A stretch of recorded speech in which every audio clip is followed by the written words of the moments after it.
So today was the big announcement that Krysten Sinema is leaving the Democratic Party, even and being an independent, but she's still going to caucus with the Democrats. So Democrats will theoretically still have 51 majority seats, yada yada yada. But here's what's really going on: the state of Arizona has already sanctioned Krysten Sinema for failure to protect voting rights. So that's going to hurt her in 2024. Also, the progressive voting group, the voting consulting group, I think is authentic, has already dropped her the second that she announced this. They were just begging for a reason to drop her, because they were even quoted as saying that they thought working for her was like doing the devil's work, because she's not a real Democrat. She's not even a real progressive. So they're gone. And, good for them. You shouldn't be forced to work with clients that don't represent your values. But also, how is she going to win in 2024 in just the primary? Because if I understand my state electoral process, with her running as an independent, she doesn't have to face the voters for the nomination. If I'm understanding my own state's constitution, constitution, sorry for that epic blunder, there's no primary process for independent. The gentleman for Arizona, Ruben, I mispronounced his last name last time, so I'm not going to do it this time.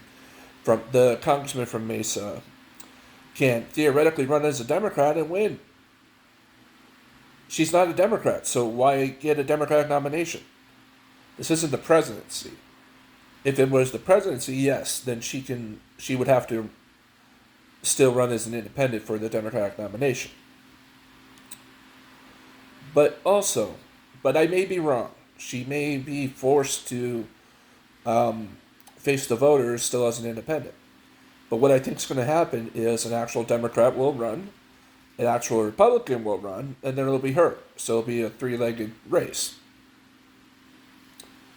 But when she comes, so now, the race is on. And also, Real Clear Politics posted a list of all the Democratic senators that are in most danger in 2024. And the list is as follows: Joe Manchin, number one, and it's not just politics, or his politics on what he voted for this last legislative term. It's actually about the state's political standing and where it's shifted.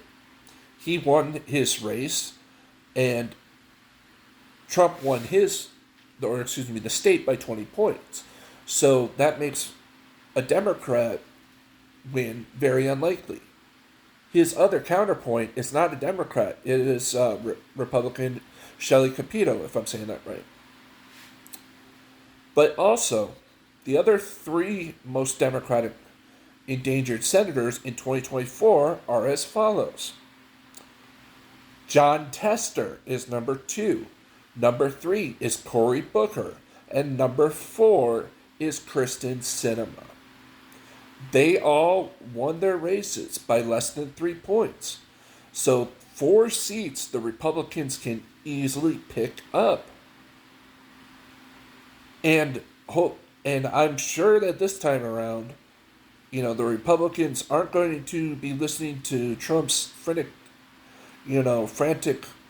fringe lunatic candidates policy. They're going to put up decent Republicans, not whack jobs like they did in 2022. So if the Republicans pick up even 2 of those 4, they're in the majority. And if they pick up 4, they don't need the Democrats for anything. So she's trying to mitigate the primary process and going straight to the general. But how is she going to face the Arizona voters? She's already been censured for failure to protect voting rights.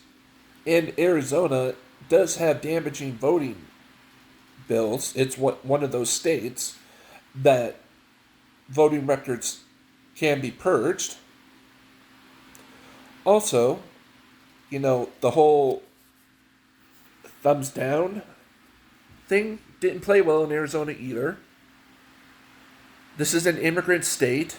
They're not going to take too kindly to keeping Title 42 without very good justification, without really protecting dreamers first and foremost, without having to use Title 42 as an excuse. And also, paid sick leave, that's another thing. All these things were such easy Democratic wins, and Krysten Sinema and Joe Manchin really screwed the pooch on both of these.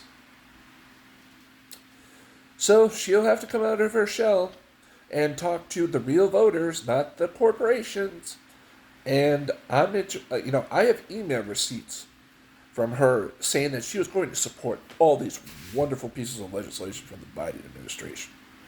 But also, her move from the independent, if you think that this was better for Arizona, you don't live in Arizona. She won this race with the help of independents who lean Democrats and Democrats. You think Republicans are going to bail her out? You have another thought coming. And you don't live in this state, to be perfectly honest. I do.